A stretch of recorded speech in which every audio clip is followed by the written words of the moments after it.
lighthouse, which now stands in Alexandra Road, Swindon, is one of the first to have been constructed on the south coast of Portsmouth, to be precise, in the early 19th century. The question is, how did it end up on Alexandra Road in Swindon?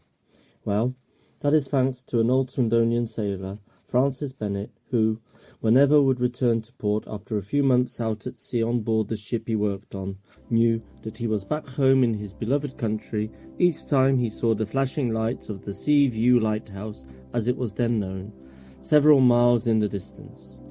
That was the sight which had greeted him home for over 40 years as a seaman. It so happened that part of the lighthouse had been severely damaged by severe coastal weather around the late 1890s, that the decision was made to ultimately pull it down and replace it with a stronger and larger construction. It was at that time that Francis Bennett was about to retire as a seaman. He found out about the plans for the lighthouse and felt really aggrieved by it, so much so that he thought about ways of rescuing it. He would travel home by train to Swindon on the line from the south coast, which in those days took a few hours, and now it's much worse as the line doesn't exist. It was during one journey home that he came up with an ingenious plan to bring the lighthouse back to Swindon. Being a seaman, he had saved up a lot of money and felt he could afford to do so. After several visits to the lighthouse authorities, he struck a deal and bought the lighthouse for £500, which was quite a lot of money in those days. The only dilemma now was how to get it to Swindon. Well, considering the fact that the stones at Stonehenge were pulled 700 miles to their location a few thousand years earlier, the task of transporting this brick and concrete construction would be far simpler, especially given the fact that there was a railway running from the coast to Swindon, and the lighthouse could be dismantled piece by piece and transported to Swindon, and that is exactly what happened one May morning in 1899. The process of dismantling and putting it onto the wagons had taken the best part of a few weeks, incidentally.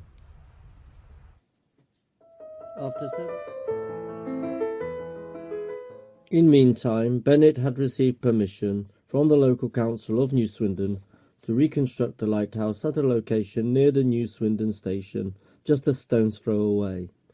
As a matter of fact, it wasn't too far from where he lived as a lone bachelor.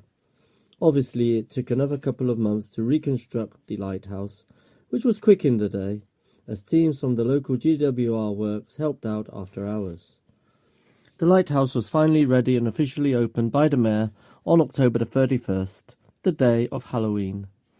In his speech, the mayor said, "What better way to give an extra powerful reading light to the good folk of Swindon?" For many decades, the lamps swept around the city between the hours of 8 and 10, allowing those within its influence a chance to read in bed, albeit in only 2-second bursts every half minute.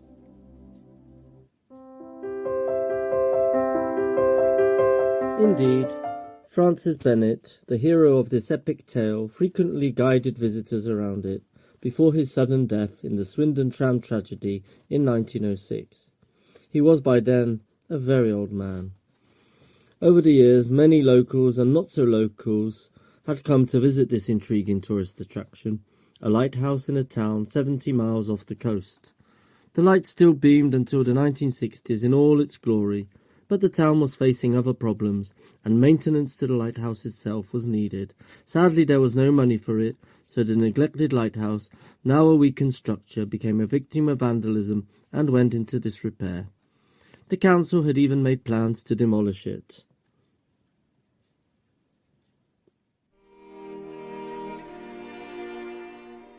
Fortunately, a group of lighthouse enthusiasts from the Lighthouse Protection Society came up with the money to save the lighthouse and restore it. Occasionally, the lights would be allowed to beam during special times of the year. Visitors returned, and in the guest book there are those from as far away as Japan, America, and Australia.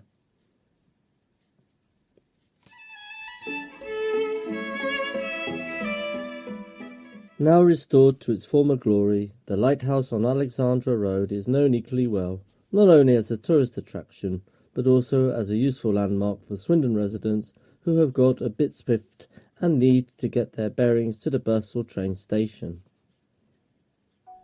Hi, I'm John. Hope you enjoyed watching that and about Swindon's peculiar tourist attraction. As a matter of fact, it isn't the easiest of places to find. It's not too far from the railway station, so you can miss it rather than you can't miss it. So visit it if you can find it. So that's it on this episode of the 7 Wonders of Swindon. I'll be back in March for the next one. In the meantime, I hope you stay tuned to my other videos, some about Swindon 2 that are coming up soon. Don't forget to do all the usual YouTube stuff, and of course don't forget to subscribe to my channel. So see you again soon in the next video. Thank you for watching. Bye for now.